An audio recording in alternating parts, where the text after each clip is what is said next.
Hello guys, welcome back at Son of Things. For today's video, here going to show you or discuss with you how to fix Android phone stuck on no command. So in this case, if you're getting this issue here, which in this case you see the no command screen on your phone, well, there are a few things here that you could actually try. So first we need to understand why the no command, or what does the no command screen actually means. So this screen appears when Android is waiting for a specific button combo to fully enter recovery mode here. Now it might look frozen, but it's actually just pause waiting for your input. So in this case, you want to start by pressing the power button once, and if that doesn't do anything, you want to move on to pressing the volume up button, volume down button here, or a combination of buttons like the power and volume up buttons, which in this case you need to press them together, or the power button and the volume down button. Now this actually depends on the model that you currently have right now, so try a number of combinations here.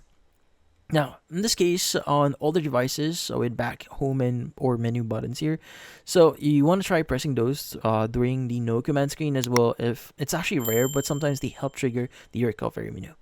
Now, in this case, once you found the correct combination here, so you may want to check your user manual as well just to get some hint.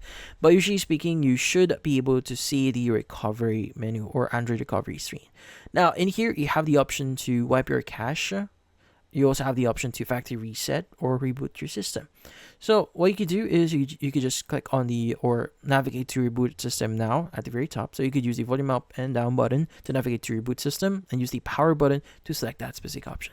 Now, once you click on or press on reboot system now, you should be able to reboot into your actual Android phone's menu, or in this case, the lock screen, and you should be able to start using it again. But yeah, so if that doesn't work, you may want to re-enter Android recovery here, and you may want to do a factory reset on your phone itself. And in this case, that's about it. So hopefully this video was able to help you. Like and subscribe to NF Inspo. Thank you for watching.